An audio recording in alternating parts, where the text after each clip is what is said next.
Good afternoon children. Welcome to our first year intermediate class, Hindi class. बच्चों कल हम लोगों ने गद्य भाग का एक पार्ट कंप्लीट किया था ना, समय पर मिलने वाले। ओके, तो गद्य भाग में हम लोगों ने 2 लेसन कंप्लीट किए हैं। एक था शिष्टाचार और दूसरा था समय पर मिलने वाले। ठीक है, आज हम लोग जो पढ़ेंगे आधुनिक कविता का एक कविता हम लोग पढ़ी थी, समता का संवाद, सारांश में आता है, संदर्भ में भी आ सकता है। और आज हम लोग पढ़ रहे हैं बालिका का परिचय। इसकी कवित्री है कवि पुल्लिंग। कल थोड़ी सी स्त्रीलिंग और पुल्लिंग की बात कर रहे थे, और कवियत्री क्या है? स्त्रीलिंग।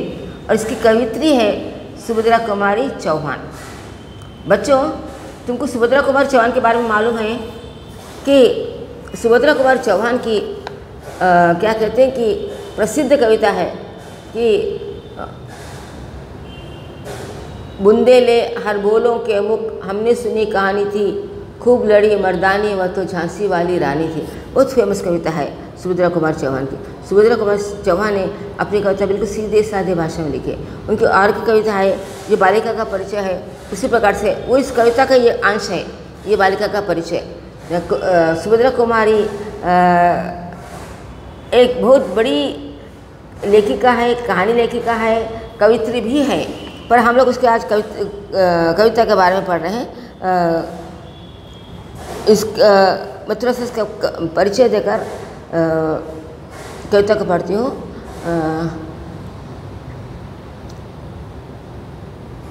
वो दूसरी जो कविता थी, इसके 2-4 लाइन मुझे याद नहीं आ रहे अभी। हाँ बच्चों, कल मैंने अच्छा वो तो ख़त्म हो गया कि अभी हम लोग बता रहे कि छायावादोत्तर राष्ट्रीय संस्कृति काव्यधारा में सुभद्रा कुमारी चौहान का हम लोग कवि परिचय पढ़ रहे हैं। और इसे बताया है कि कवित्री का जन्म छायावादोत्तर राष्ट्रीय सांस्कृतिक काव्यधारा में भारत कोकिला सुभद्रा कुमारी चौहान का काव्य युग धर्म से संबंध रहा है। इनका जन्म सन 1905 में इलाहाबाद में हुआ। इनके पिता ठाकुर रामनाथ सिंह शिक्षा प्रेमी थे। उनकी प्रेरणा से सुभद्रा जी की शिक्षा स्थानीय क्रास्थवेट गर्ल्स स्कूल में भी। सन 1919 में इनका विवाह खंडवा निवासी ठाकुर लक्ष्मण सिंह चौहान के साथ हुआ। पति के आदेशानुसार वे बनारस के फिलोसॉफिकल विद्यालय में पढ़ने गई। किंतु कलकत्ता कांग्रेस अधिवेशन में असहयोग का प्रस्ताव पारित होने पर पढ़ना छोड़ दिया। उनके पति ने भी वकालत न करने का निश्चय किया। वे माखनलाल चतुर्वेदी के साथ कर्मवीर के संपादक तथा असहयोग आंदोलन में सहयोग देने लगे। सुभद्रा जी भी राजनीतिक आंदोलनों में सक्रिय भाग लेने लगे और उन्हें कई बार कारावास की यातनाएं भी सहनी पड़ी। वे मध्य प्रदेश विधानसभा की सदस्य भी रही। सुभद्रा कुमारी चौहान का जन्म इलाहाबाद में हुआ था और इनके पिता का नाम था रामनाथ सिंह ठाकुर। रामनाथ सिंह जी ठाकुर की प्रेरणा से इन्होंने कविता लिखना शुरू किया और ये एक अच्छी कवित्री बन गई। इनकी पढ़ाई एक क्रास्ट गेट स्कूल में भी, और 1919 में खांडवा एक जगह है मध्य प्रदेश में, वहाँ के रहने वाले श्री लक्ष्मण सिंह चौहान नामक युवक से इनकी शादी हो गई। शादी होने के बाद भी हमारी कवित्री क्या करती थी कि इनके पति ने इनको पढ़ने के लिए कहाँ भेजा है,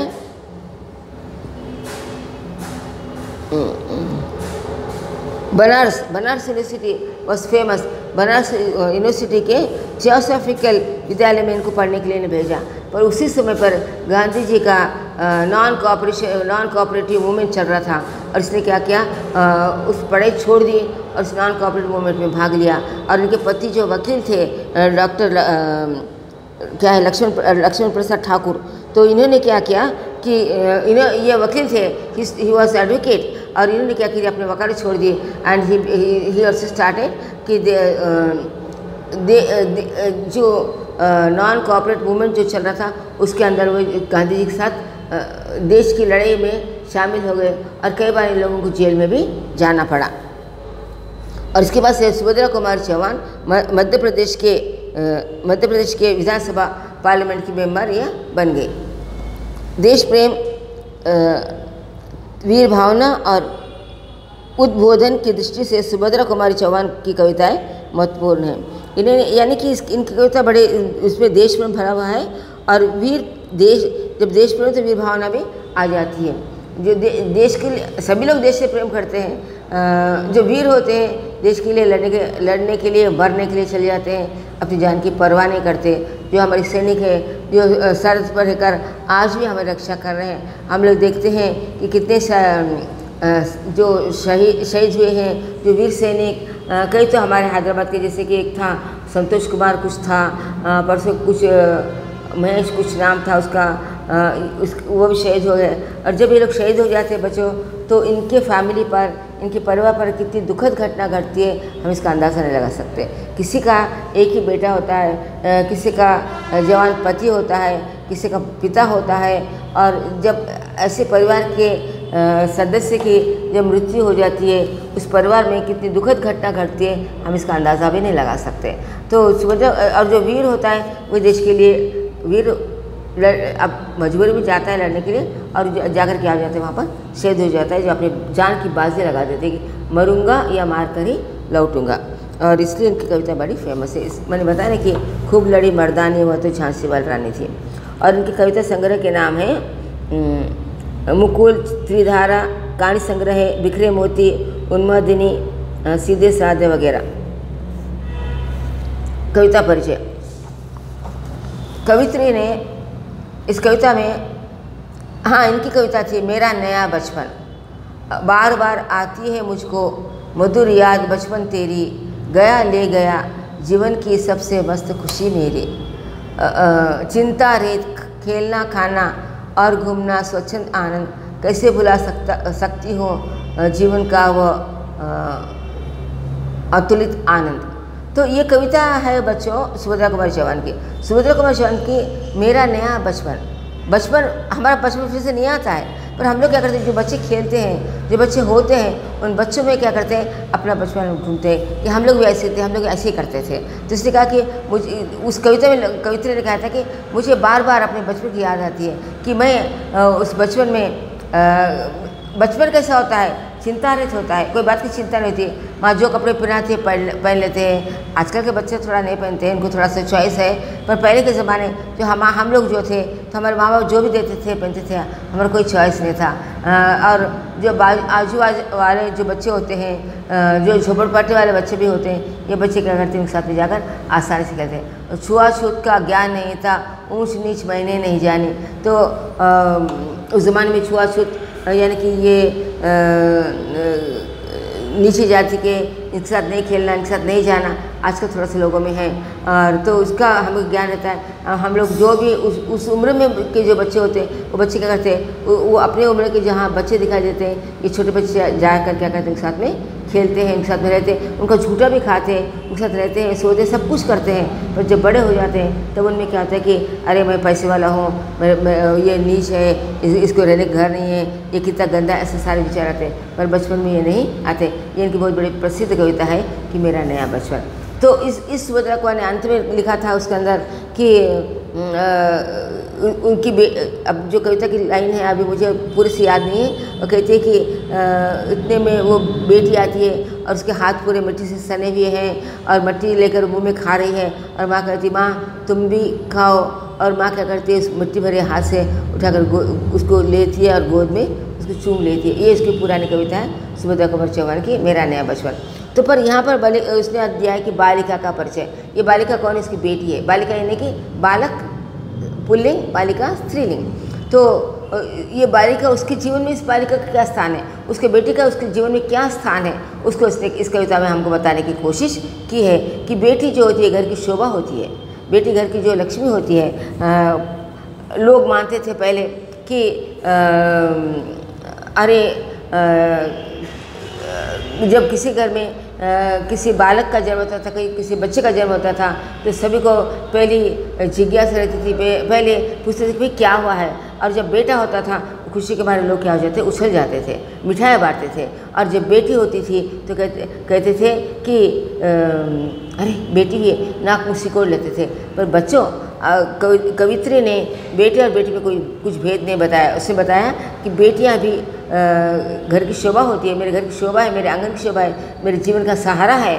और आजकल हम लोग बहुत सारे परिवार में देखते भी हैं कि बेटियां किस तरह से अपने माँ बाप की मदद करते हैं, कैसे माँ बाप से रहते हैं। और मैं भी सोचती हूँ कि जो बेटियाँ होती है, जितना बेटे नहीं करते, वो माँ के साथ, पिता के साथ ज़्यादा करीब होती है। क्योंकि आजकल तो बेटियां जो है काम पर जाते हैं, पढ़ते हैं, लिखते हैं, दिन टू दिन फाइनेंशियली वो मदद करते हैं, जितने कि बेटे माँ बाप के बारे में नहीं सोचते हैं। बेटियां जहाँ भी हो अपने माँ बाप के बारे में सोचती है, उनकी मदद करने की कोशिश करती है।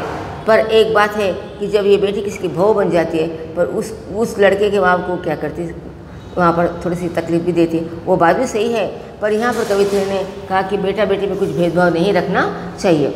और इसलिए कहते हैं कि ये बेटी है, ये मेरी शोभा है, मेरे घर की शोभा है, ये मेरे जीवन का सहारा है। इसके अंदर मैं सारी तीर्थ में ही देख लेती हूँ। इससे बढ़कर मेरी बेटी से प्यार में रहने से, जो प्यार है मेरा बेटी का, ये जो अनंत, जिसको हम लोग अब इस भावना को हम लोग प्रकट नहीं कर सकते, उस भावना को कवित्री ने कहा कि ये इतना ऊंचा है कि मैं इसको शब्द में भी नहीं बता सकती हूँ। तो इसलिए ये थोड़ा सा कविता का परिचय हम लोग पढ़ेंगे, बाद में थोड़ी कविता पढ़ेंगे। बालिका का परिचय। कविता की कवित्री सुभद्रा कुमारी चौहान है। इस कविता की विषय वस्तु एक माँ और उसकी पुत्री पर आधारित है। माँ ममता की प्रतिमूर्ति होती है। इस कविता में माँ के हृदय में अपनी बेटी के प्रति जन्म लेने वाले भावों का वर्णन किया है। जब एक बेटी माँ को पैदा होती है तो उस बेटी को देखकर माँ के मन में क्या क्या विचार आते हैं, कैसे विचार आते हैं, इसने इसको बताने की कोशिश की है। कवित्री ने बताया है कि बालिका माँ के गोद की शोभा है, वह उसे सौभाग्य प्रदान करने वाली है। एक ऐड आता है ना बच्चों, बेटियाँ तो बेटियाँ ही होती है, कभी आए तो देखो टीवी में, पर उसकी आकांक्षा का प्रतिफल है। ऐसे स्नेहमयी बालिका के प्रति कवित्री अपने आप को एक भिखारिन की तरह समझती है कि जिसको बेटी नहीं है, वो कहती है कि वो भिखारी के समान है। क्योंकि बेटी माँ के गोद में जब होती है, उसका लाड, उसका प्यार, उसका सुख जो भोगते हैं वो बड़े अमीर आदमी है जिसके घर में बेटियाँ होती हैं। और अगर वो बेटी नहीं है तो वह एक भिखारी के समान है, क्योंकि उसके पास कोई चीज़ के कोई धन नहीं है, बेटी की सेवा के लिए कोई बड़ा धन नहीं है, यह समानती है। इसका एकमात्र कारण बालिका के प्रति उसके मन में उत्पन्न स्नेह है। जो किसी के प्रति स्नेह का भाव रखता है वो उसके सामने अपने को छोटा समझता है, और ऐसे काली घटा में निकलता प्रकाश सुंदर लगता है। वैसे ही मेरे अंधकार में जीवन की रोशनी करने वाली वह दीप शिखा कितनी सुंदर है। तो उसने अपने आप को कंपेयर किया है कि जब आकाश में अंधेरी रात होती है और जब आकाश में जो चांद होता है वो चांद क्या है, बादल में छिपा हुआ है। और जब अंधेरी रात में जब चांद निकलता है तो जग कितना उजाला हो जाता है, जग कितना प्रकाशमय हो जाता है। उसी प्रकार से जब तक मेरे पास कोई बच्चा नहीं था और जब इस बालिका का जन्म हुआ है तो मेरे जीवन में उसी प्रकार से उस चंद्रमा के आने से जैसे उजाला होता है, मेरे जीवन में भी प्रकाश आया है। यानी कि मेरे मन में खुशी की एक लहर आ गई है, मैं बहुत ही खुश हो गई हूँ। पतझड़ के हरियाली भरने वाले यह बालिका मेरे जीवन का उषा की पहली किरण जैसी है।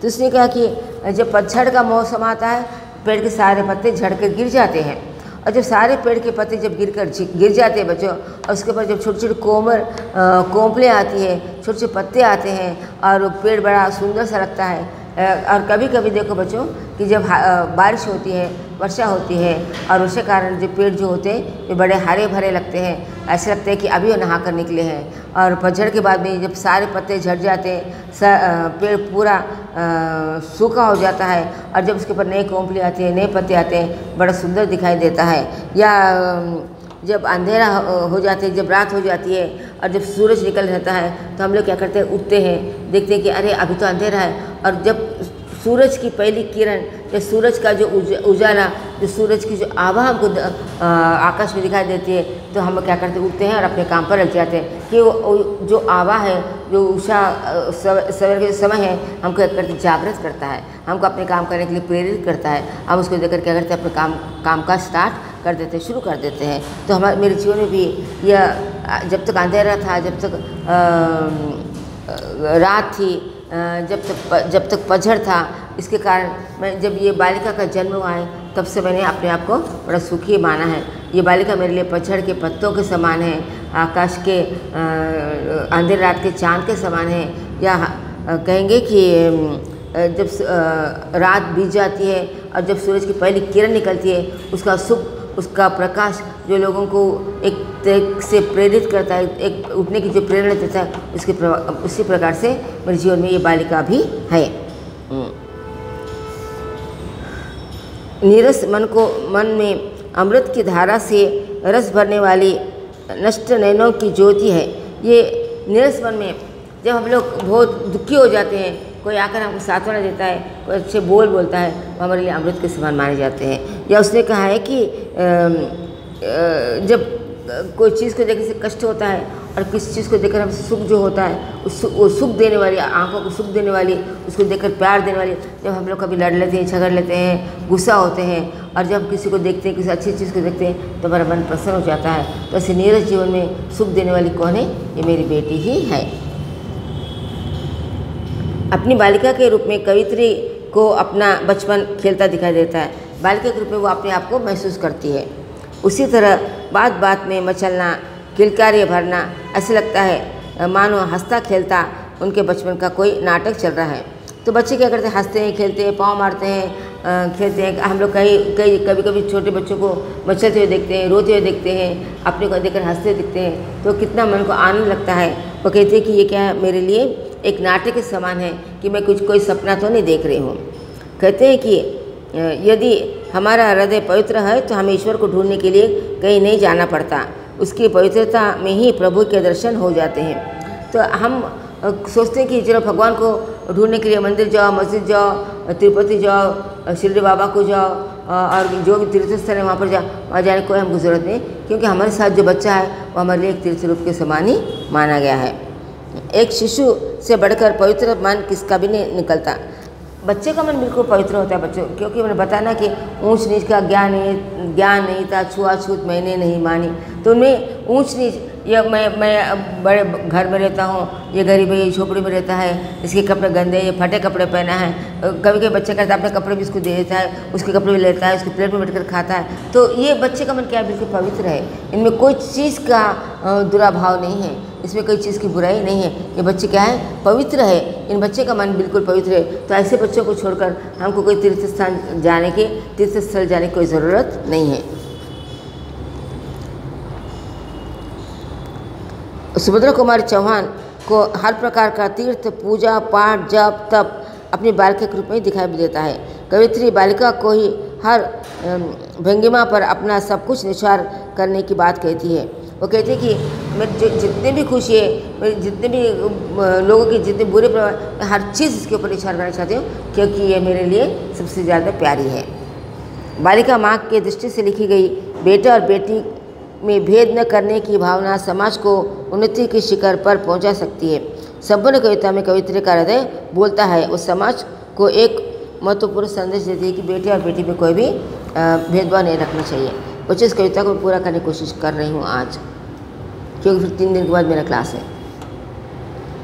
यह मेरी गोदी की शोभा, सुख सुहाग की है लाली, शाही शान भिकारन की है, मनोकामना मतवाली। दीपशिखा है अंधकार की, बनी घटा की उजियाली, उषा है यह कमल रंग की, है पतझड़ की हरियाली। उसने कहा कि ये मेरी गोदी की शोभा है, इसके कारण ये जब मेरे गोद में है तब मैं माँ कहलाऊँगी। ये बेटी, ये कौन है? ये औरत कौन है? ये बेटी, ये इसकी गोद में ये कौन है? ये इसकी बेटी है, मैं इसकी माँ हूँ। और ये माँ जो शब्द है ये क्या करता है? मुझे शिखर पर पहुँचा देता है। ये मुझे मेरे ये सुहाग की लाली है, ये मेरे बचपन, मेरे जीवन का आधार है, ये मेरा गौरव है। और मेरे भिखारी की ये, क्योंकि दुनिया में मुझे कोई चीज़ नहीं चाहिए, उसके सामने हर चीज़ मेरे लिए भिखारी के समान है। और अब जो मैं बच्चे को पाली हूँ तो मैंने समझो संसार का सारा सुख पा लिया। ये मेरे लिए क्या है, एक शाही शान है। शाही यानी कि राजा की शान है, क्योंकि मैं एक माँ हूँ, ये एक बेटी की मैं माँ हूँ, ये मेरी बेटी है, ये भाव उसके अंदर है। दीपशिखा की अंधकार की बनी घटा की उजियाली, उषा है यह कमल भृंग की पतझड़ की हरियाली। तो जैसे बताया था कि मैंने अंधकार में दीपशिखा, दिया जब अंधकार होता है एक दिया जलाते हैं, दिए से क्या था, उजाला होता है। उसी प्रकार से मेरे निरज जीवन में ये बच्ची आने से मेरे जीवन क्या है, उजाला हो गया है। या जब घटा छा जाती है, जब बादल छा जाते हैं और कुछ देर बाद जब बादल छट जाते हैं तो जो उजाला होता है उसी प्रकार से मेरे जीवन में है। या फिर जब पतझड़ झट जाता है और पेड़ों पर जब कोमल नए नए पत्ते आते हैं, उसी प्रकार यह मेरे जीवन में है।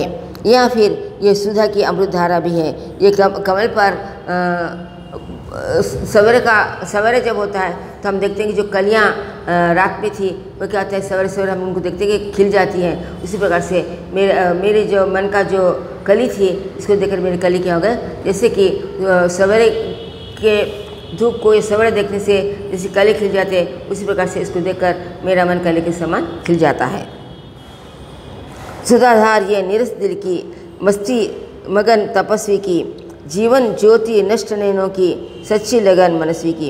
ये क्या है, मेरे जीवन को सुखमय पवित्र धारा देने वाली, ठंडक पहुंचाने वाली ये है। और ये मेरे मन को बहुत ही सुख पहुंचाती है। बीते हुए बालपन की यह क्रीड़ा पूर्ण वाटिका है, वही मचलना वही कीलकना हंसती हुई नाटिका है। मेरा मंदिर मेरी मस्जिद कांचा काशी है मेरी, पूजा पाठ ध्यान जप तप है घट घट वासी है मेरी। तो उसने कहा कि इसका जो मचलना मुझे अच्छा लगता है, इसकी किलकारी मारना अच्छा लगता है, इसकी ज़िद करना अच्छा लगता है, इसकी खुशी अच्छी लगती है। और मुझे मंदिर इसको छोड़कर ये मेरे लिए एक पवित्र स्थान के जैसी मेरे लिए इतनी पवित्र है, इसको छोड़कर मैं और कहीं मंदिर मस्जिद गुरुद्वारा जाने की कोशिश नहीं करती हूँ। ये मेरे लिए सब कुछ है। और पूजा ध्यान तप, क्योंकि इसकी सेवा करना, क्योंकि ये बिल्कुल निश्चल मन की है, पवित्र मन की है, तो इसको जो मैं करती हूँ, सुनहलाती हूँ, धुलाती हूँ, खिलाती हूँ, कपड़े पहनाती हूँ, इसको बैठ कर इसको समझाती हूँ, तो ये सारी जो क्रियाएं जो करती हूँ, ये क्या है, मैं ये मेरे लिए जप तप के समान है, पूजा पाठ के समान है, ध्यान के समान है, क्योंकि मेरा ध्यान उसकी ओर हमेशा एकत्रित होता है। जब भगवान का हम लोग ध्यान करते हैं, हम भगवान के लिए मेडिटेशन करते हैं, उसकी पूजा करते हैं, उसी के बारे में सोचते हैं। तो इसलिए कवित्री कहती है कि मैं भी हमेशा इसके बारे में ही सोचती हूँ, क्योंकि ये मेरे लिए ही सब कुछ है। कृष्णचंद्र की क्रीड़ाओं को अपने आंगन में देखो, कौशल्या की मातृ गोद को अपने ही मन में देखो। तो कृष्णचंद्र की क्रीड़ाओं को, कृष्ण जो थे यशोदा के बेटे थे और जो क्रीड़ाएँ करते थे, सभी को मालूम है कि कृष्ण की क्रीड़ाएँ कितनी अच्छी लगती थी, सबको भाती थी, सबको अच्छी लगती थी। और उसी प्रकार से जो कौशल्या के जो राम थे, जो माँ के गोद में जाते थे, हम जब रामायण देख रहे थे तो बच्चों हम लोग वहाँ पर देखते हैं कि राजा दशरथ, कौशल्या, कैकेयी वगैरह इस राम को चलते हुए देखकर, भागते हुए देखकर कितने खुश हो जाते हैं। ठुमक चलत रामचंद्र, ठुमक चलत रामचंद्र कौशल्या महातार्य कुछ ये है। तो जब राम चलते हैं, चलते चलते गिरते हैं, गिरते गिरते उठते हैं, और जो चलने का उनका जो स्टाइल है उसको देखकर दशरथ राजा और रानी कौशल्या ही क्यों, रानी कैकेयी ये लोग क्या करते हैं, इसको देख देखकर बड़े खुश होते हैं, इसकी बाल क्रीड़ाओं को देखकर खुश होते हैं। आज भी हम लोग कोई बच्चा खेलता है, करता है, गिरता है, रोता है, उठाता है, हम लोग देखकर क्या करते हैं, इसको देखकर खुश होते हैं। और कृष्ण के बाल लीलाओं को देखकर तो सभी खुश होते थे कि वो क्या कहते हैं कि वो मिट्टी में, उसके हाथ मिट्टी से भरे हुए हैं, उनकी माँ माथे के ऊपर मोर का मुकुट लगाती है, गले में छोटे से कठुला बांधती है, उनका पूरा शरीर धूल से भरा हुआ होता है। और ये जो जाते हैं रेंगते घुटनों के ऊपर रेंगते हुए जब जाते हैं, तो माँ यशोदा सारे सुखों को उसी कृष्ण के रूप में पाती है। तो वह उसी प्रकार से मैं भी, जैसे कि यशोदा माँ ने कृष्ण की क्रीड़ाओं को देखकर सुख पाया है, जैसे कौशल्या ने राम के क्या कहते हैं कि राम के क्रीड़ाओं को देखकर, राम के बाल क्रीड़ाओं को देखकर सुख पाया, वही सुख मैं इस बालिका के रूप में पाती हूँ। प्रभु ईसा की क्षमाशीलता, नबी मोहम्मद का विश्वास, मोहम्मद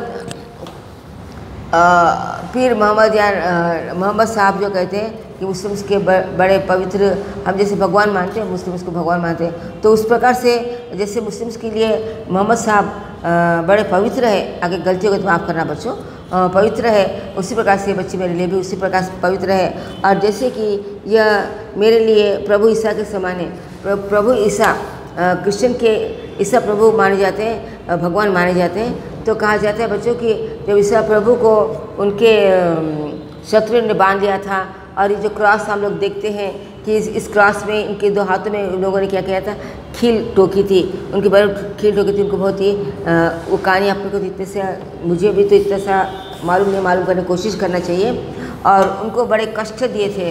तो प्रभु ईसा ने कहा था कि वो टाइम पर वो गुस्से में नहीं आए थे, उन्हें कोई भगवान तो भगवान ही थे, उन्हें कोई श्राप नहीं दिया था, उन्हें कोई लड़ाई झगड़ा नहीं किया था, बुरे वचन नहीं कहते, पर प्रभु ईसा ने कहा था कि हे प्रभु तुम क्या करो, इन लोगों को माफ़ कर दो, एक क्षमाशीलता है, इन लोगों को माफ़ कर दो, क्योंकि इनको नहीं मालूम कि ये क्या कर रहे हैं, ये कौन सा पाप कर रहे हैं, इनको नहीं मालूम, इसलिए जब ये इनको मालूम है तो नहीं करते थे, इनको नहीं मालूम इसलिए क्या करें, पाप ये कर रहे हैं, इसलिए तुम क्या करो, इनको क्षमा कर दो। एक क्षमाशीलता प्रभु ईसा में थी, और सभी को इस गुण को अपनाना चाहिए। या उसने कहा कि जो मोहम्मद साहब में जो पवित्र गुण है, जो मुस्लिम्स लोग जो उनकी पूजा करते हैं, उनकी इबादत करते हैं, उनको मानते हैं, तो वही पवित्रता मुझे इस लड़की में दिखाई देती, यानी कि सारे धर्मों का सारे धर्मों के भगवानों को उन्होंने इस लड़की के रूप में, इस बालिका के रूप में, बचपन के रूप में इसको देखा है।